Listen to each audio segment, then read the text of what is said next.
Defense News. It's proudly sponsored by Navy Federal Credit Union. If you're a member of our nation's armed forces, the Department of Defense, or if your family is, we'd be proud to serve you too. On this episode of Defense News Weekly, top defense officials head to the Hill to answer to lawmakers on high-profile topics. Plus, how do you make tactical robots jump correctly? Researchers are turning to the pros, squirrels. And a new special ops sniper rifle goes through its final round of testing. Finally, wounded Marine vet and Paralympian athlete Rob Jones talks about how he keeps going, even on the toughest days of his journey. With the latest headlines and updates from the Pentagon to the platoon, this is Defense News Weekly.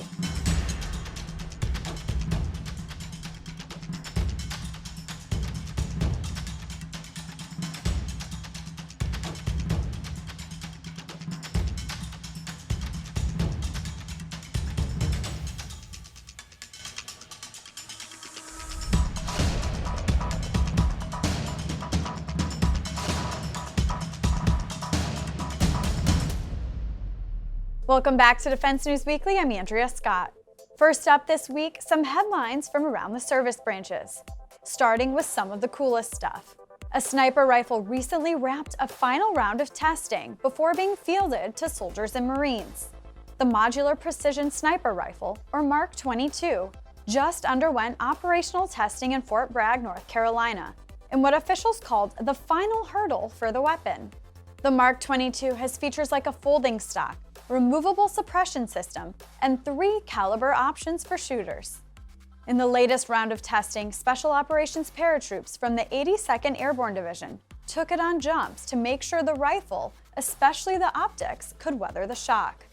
The Mark 22 could be fielded as soon as later this year or early in 2022. And looking across the Pacific, China put some of its latest aerial warfighting tech on display recently at the country's biggest air show of the year. At the annual exhibition, the People's Liberation Army Air Force showed off a number of new items, including its J-16D electronic attack jet, a new high-altitude supersonic drone, and its stealth fighter, the J-20. The air show runs for a week and was open to the public after being delayed in 2020 due to the pandemic. Now to Capitol Hill, where the military's top officials were in front of Congress to answer tough questions about the Afghanistan withdrawal and other topics. Senators and representatives hit officials on a range of subjects about recent events. All the intel assessments, all of us, got that wrong. There's no question about it. That was a swing and a miss on the intel assessment of 11 days in August. There's nobody that called that. Defense Secretary Lloyd Austin and Joint Chiefs Chairman Mark Milley had a pair of contentious Capitol Hill hearings recently on the topic of Afghanistan and the mistakes that happened in the military withdrawal from that country. Secretary Austin, I think you should resign. I think this mission was a catastrophe. I think there's no other way to say it, and there has to be accountability. I respectfully submit it should begin with you. Now, administration officials have emphasized that about 130,000 individuals were evacuated in just a couple of weeks in August. But a lot of members of Congress still have questions about how things went so wrong, why there was so much chaos and confusion that happened there. And Secretary Austin admitted he still doesn't have answers to a lot of those questions. The fact that the Afghan army that we and our partners trained simply melted away, in many cases without firing a shot, took us all by surprise, and it would be dishonest to claim otherwise. We need to consider some uncomfortable truths. That we didn't anticipate the snowball effect caused by the deals that the Taliban commanders struck with local leaders in the wake of the Doha Agreement. And that the Doha Agreement itself had a demoralizing effect on Afghan soldiers. And finally, that we failed to grasp that there was only so much for which and for whom many of the Afghan forces would fight. Most Republican lawmakers' questions at the hearings focused in on whether or not President Biden ignored military advice not to withdraw all troops from Afghanistan. General Milley did say that he had recommended keeping about 2,500 troops in the country to support the military and the Democratic government there, but he pushed back against the idea that Biden had ignored or completely overshadowed the advice that military commanders gave.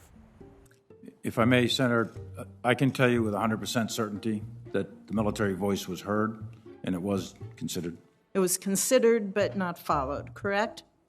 We have Presidents are elected for reasons. They make strategic decisions. And I would no say expectation- I would say this committee, General, has always stressed that commanders on the ground should be listened to. Would you agree with that?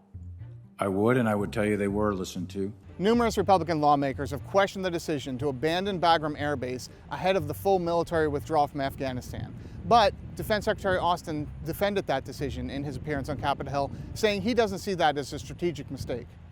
Retaining Bagram would have required putting as many as 5,000 U.S. troops in harm's way just to operate and defend it. And it would have contributed little to the mission that we've been assigned, and that was to protect and defend the embassy, which was some 30 miles away. That distance from Kabul also rendered Bagram of little value in the evacuation. Staying at Bagram, even for counterterrorism purposes, meant staying at war in Afghanistan. General Milley also faced tough questioning from lawmakers about interactions he had with reporters in the final days of the Trump presidency. At least a couple of books that have come out recently have accused Milley of having conversations with senior Chinese military officials to assure them that Trump's behavior wouldn't result in a military attack. That's upset a bunch of lawmakers. At least 30 Republican lawmakers have said they think Milley should resign over this. But Milley told lawmakers at the hearings that this was just part of his normal duties, part of the routine communications he has with other countries, and not an act of insubordination. With respect to the Chinese calls, I routinely communicated with my counterpart, General Lee, with the knowledge and coordination of civilian oversight.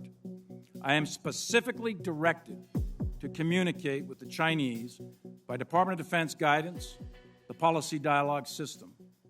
These military-to-military communications at the highest level are critical to the security of the United States in order to deconflict military actions, manage crisis, and prevent war between great powers that are armed with the world's most deadliest weapons.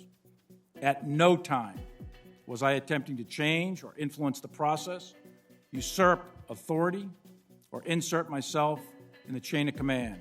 These hearings are unlikely to be the last word in Afghanistan in Congress. Several committees have promised to look at not just the mistakes of the last few months, but the issues of the last 20 years and what the military can learn from that. From Capitol Hill, I'm Leo Shane. And finally, in more military tech news, the Army envisions a future in which it fields nimble robots that can clamber over difficult territory and make challenging jumps. To figure out how to create them, the Army is putting money behind researchers who are turning to experts in this field, squirrels.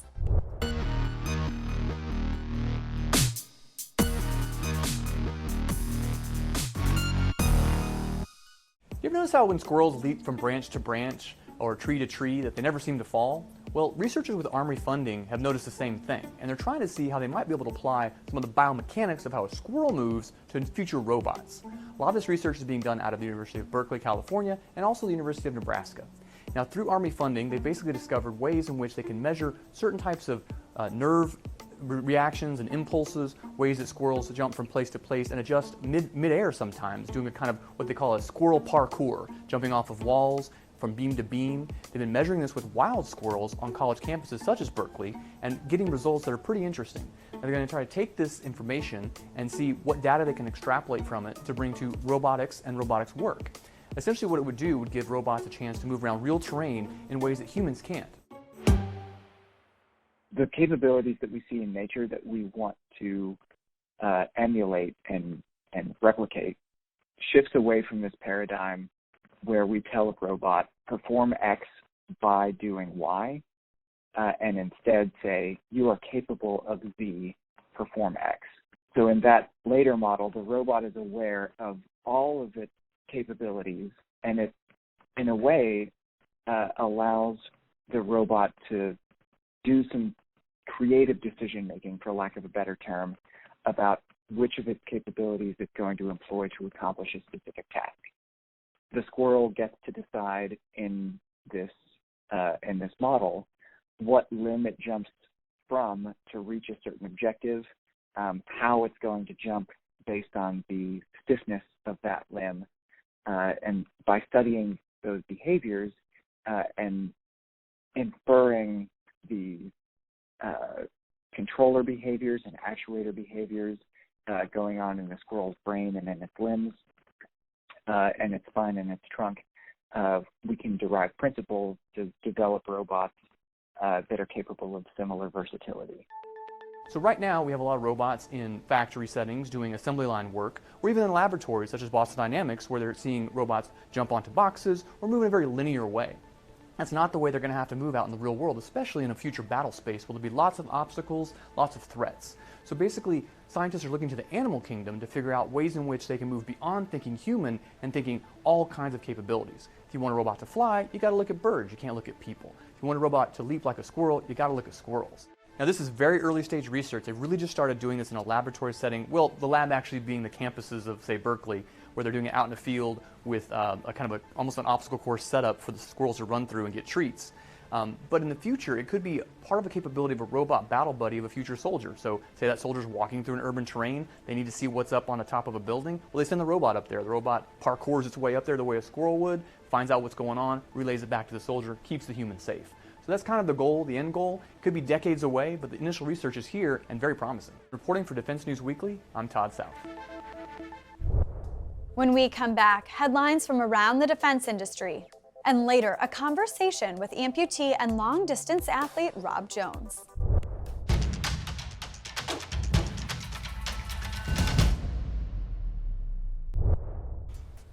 Welcome back. Now for some defense contracting headlines. The United States' newest service is spending some money. Space Systems Command announced that Space Force has issued 4 awards worth a combined $88 million. The contracts were awarded as part of the National Security Space Launch Program, which secures heavy launches for U.S. Department of Defense and intelligence community payloads. SpaceX was awarded $14.5 million for multiple efforts, including further development of the engines for the Falcon 9 and the Falcon Heavy rockets. United Launch Alliance will receive $24.4 million for further development of the uplink command and control for the Vulcan Centaur rocket. That rocket is expected to fly for the first time next year. Rocket Lab will receive $24.4 million for upper stage development of the Neutron rocket that it's building. Blue Origin, who lost out to ULA and SpaceX in the earlier Phase 2, was issued $24.4 million for cryogenic fluid management for Stage 2 of its New Glenn rocket. Space Systems Command expects to award more prototype projects early next year. The Navy started receiving more advanced jet fighters. Boeing will build 78 total new aircraft in the Block 3 configuration. That version includes an advanced cockpit system that is built around a touchscreen display as well as targeting network technology. It also includes network improvements with Distributed Targeting Processor Network, or DTPN. The network will help link all of the sensors in the aircraft and ships to help create a more complete operational picture and to help make smarter targeting decisions. The Block 3 jets are also built for 10,000 flight hours. Earlier jets max out at 6,000 hours. The jet is also stealthier than earlier versions. Boeing expects to deliver 2 aircraft a month. The U.S. Army announced that Lockheed Martin has won a second-round contract worth $9.6 million to continue work on the Army's first integrated electronic warfare signals intelligence and cyber platform. The contract is considered Other Transaction Authority, which is intended to help speed up prototyping contracts. This one in particular is for the Terrestrial Layer System Brigade Combat Team, or TLS-BCT.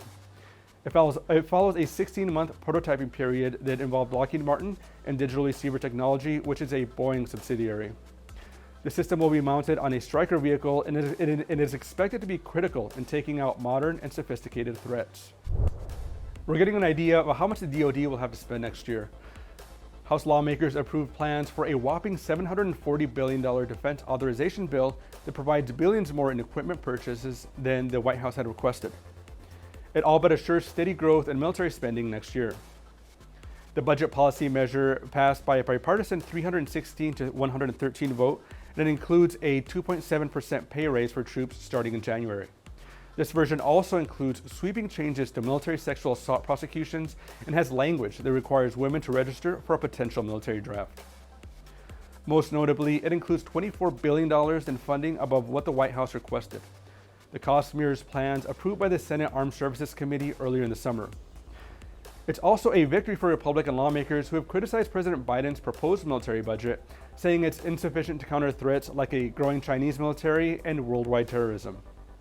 It also contains several provisions related to Afghanistan as lawmakers continue to attempt to address the messy military exit from the country. The bill will require the administration to report to Congress on the threat posed by al-Qaeda in Afghanistan, what American weapons have fallen into the Taliban's hands, and why the U.S. military left Bagram Air Base. When we come back, personal finance expert Jeanette Mack talks about smarter ways for managing credit.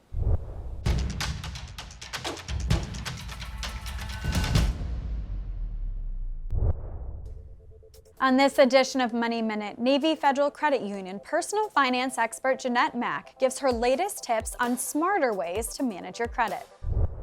According to Credit.com, about 30% of credit users have bad credit scores. Throw some extra debt into the mix and you've got the perfect storm.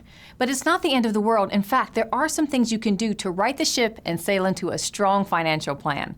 The first and best way is to make your payments on time and stop using credit for non-essential items. If it's not food, housing, or travel for work, then maybe it's not really necessary. Of course, that's easier said than done, but the main thing, don't use credit or take out more loans than you already have. Next, organize your debt in terms of what's most expensive, meaning what debt carries the highest interest rate. Pay it down with any available funds, and when that debt is repaid, prioritize the next one. Eventually, this will positively impact your credit score. There are also other options like debt consolidation available through your bank or credit union. Using this method means you can combine all of your debt into one single loan so you can make one monthly payment. Check with your trusted financial institution if you need more resources. They can partner with you and help you make a plan for credit success. Thanks, Jeanette. We'll see you next time. To get more of the latest military and defense industry coverage, be sure to check out our headlines online at Army, Navy, Air Force, and MarineCorpsTimes.com. and DefenseNews.com. And to receive the latest top stories in your inbox every weekday, be the coolest in your unit and subscribe to our Early Bird Brief. And make sure to follow us on Facebook, Twitter, and YouTube. And when we come back, Paralympian and double amputee Rob Jones on what drives him to keep his athletic and charitable pursuits.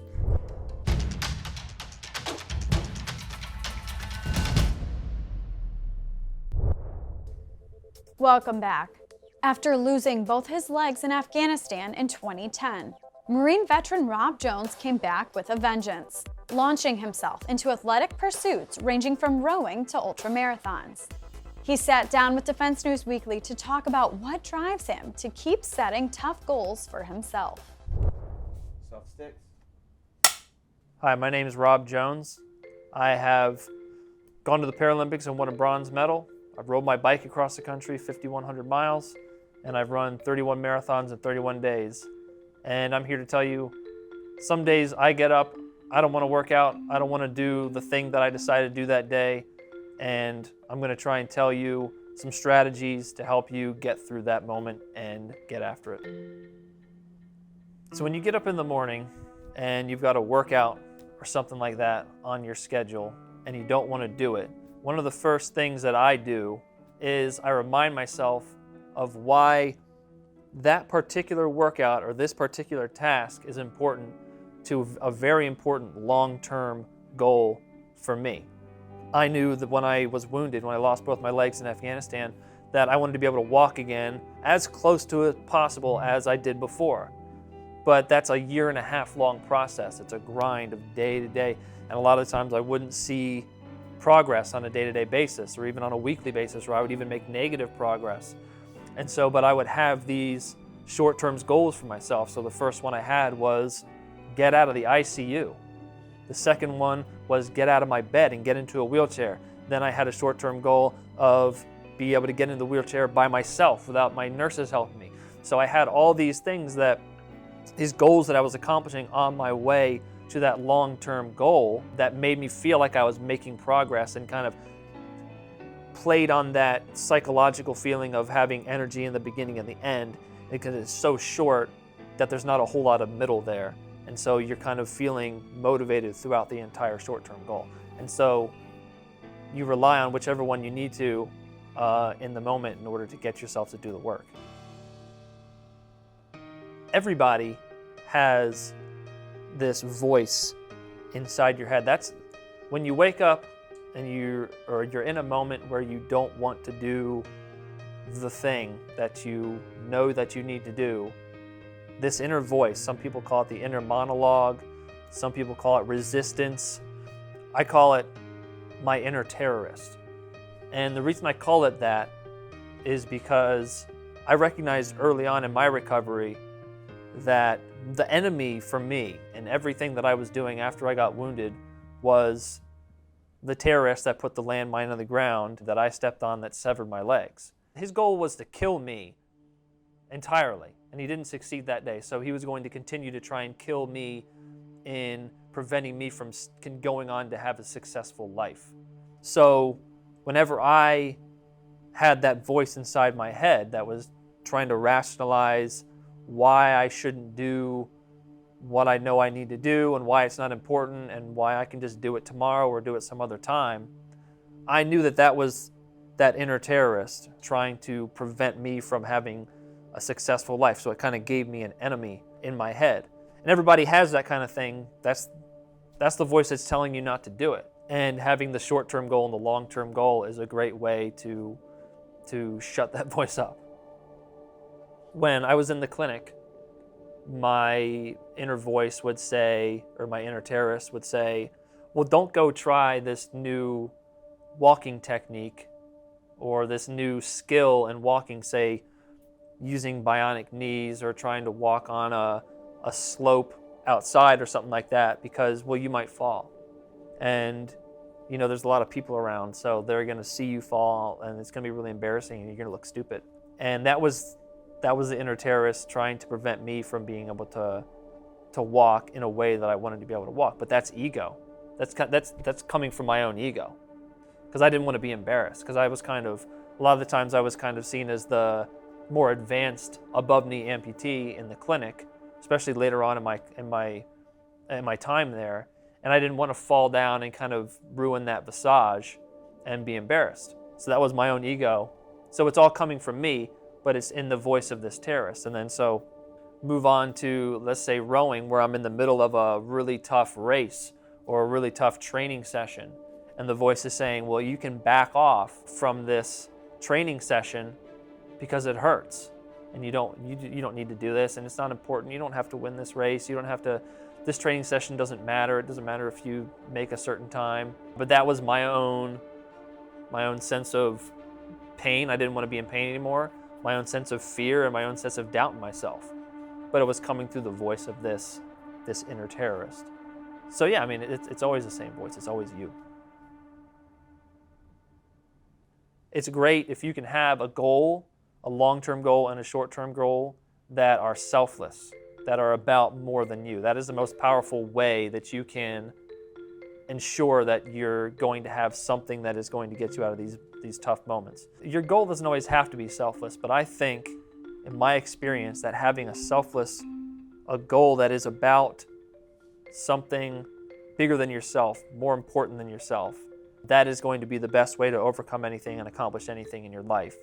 In the military, we know exactly what this is. I mean, the guy that runs through machine gun fire, or the person that dives on a grenade, they're not doing that for themselves. Those are the two greatest acts that you could possibly make, is sacrificing yourself for somebody that you love, somebody that you care about, your brothers and your sisters. That's kind of what taught me this. And I didn't know it at the time, but I did that in order to recover quickly from my own injury. So I knew 3 days later, I was high on morphine and Dilaudid and all these different painkillers, and I woke up in Germany on my way back to America. What I did at that time was I put my mom and my family and my buddies back in Afghanistan, they were the people that were most important to me. So what did they need me to do? What did they need from me? They needed me to be okay. That was what was best for them. What was best for them in that moment was for me to be okay. Because my brothers in Afghanistan, if they were hearing that I was struggling, they weren't going to be 100% focused on what they needed to be doing.